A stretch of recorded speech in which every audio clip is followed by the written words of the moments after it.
एक छोटे से गांव में एक अंधेरे और रहस्यमय जंगल के बीच एक पुराना घर खड़ा था।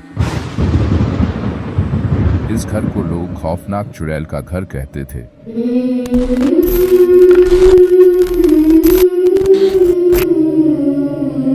इस घर के बारे में कहा जाता था कि यहाँ एक चुड़ैल का वास है जो रात के समय गांव वालों को परेशान करती है। यह चुड़ैल अजीब अजीब आवाजें निकालती है और लोगों को डराने के लिए उनकी आत्माओं को छेड़ती है।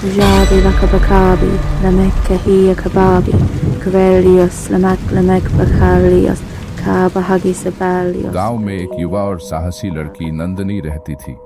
वह कहानियों और मिथकों पर विश्वास नहीं करती थी और हमेशा सत्य को जानने के लिए उत्सुक रहती थी।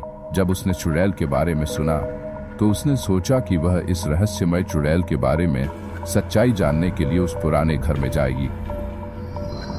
एक रात जब चाँद पूरी तरह से चमक रहा था, नंदनी ने उस पुराने घर की ओर बढ़ने का निर्णय लिया। उसके साथ उसके दो दोस्तों राकेश और सीमा भी थे जो उसकी सहायता के लिए तैयार थे।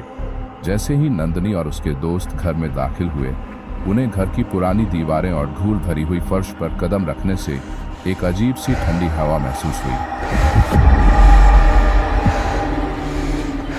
घर के अंदर अजीब अजीब आवाजें आ रही थीं और लाइट्स के झिलमिलाते हुए अंधेरे में घर की हर चीज डरावनी लग रही थी। नंदनी ने तय किया कि वे घर के अंदर सबसे पहले लिविंग रूम की ओर जाएंगे।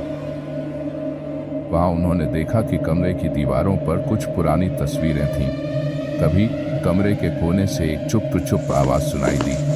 नंदनी ने धीरे धीरे आवाज की दिशा में बढ़ते हुए देखा कि वहां एक काला धुंधलापन है जो धीरे धीरे आकार ले रहा है। अचानक एक भयानक चुड़ैल का चेहरा प्रकट हुआ। नंदनी ने साहस दिखाते हुए कहा, हम यहाँ सच्चाई जानने आए हैं। हमें यह जानना है कि तुम कौन हो और क्यों लोगों को डराती है। चुड़ैल ने गहरी सांस ली और उसकी आंखों में एक दर्दनाक चमक थी। उसने बताया कि वह न तो चुड़ैल थी और न ही कोई खतरनाक शक्ति रखती थी। उसकी आत्मा तब से इस घर में बसी हुई थी और उसने कभी शांति नहीं पाई। गांव के लोगों ने उसे गलत समझा और उसके साथ अत्याचार किया।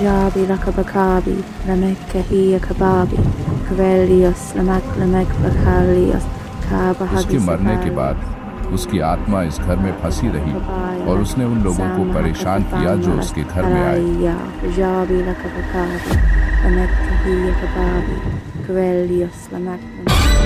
वह केवल उन लोगों को डराती थी जो उसके दुख और दर्द को समझने की कोशिश करते थे।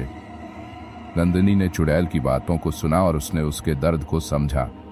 उसने अपने दोस्तों के साथ मिलकर उस पुराने घर को साफ किया और चुड़ैल की आत्मा को शांति देने के लिए एक विशेष पूजा की। पूजा के दौरान नंदनी ने गांव वालों को भी बुलाया और उन्हें चुड़ैल की सच्चाई के बारे में बताया।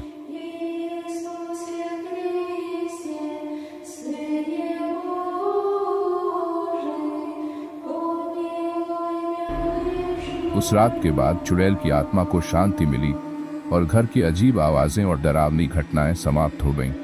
नंदनी और उसके दोस्तों ने यह समझा कि कभी कभी डर और रहस्य के पीछे एक सच्चाई होती है जिसे जानने की कोशिश करना महत्वपूर्ण होता है।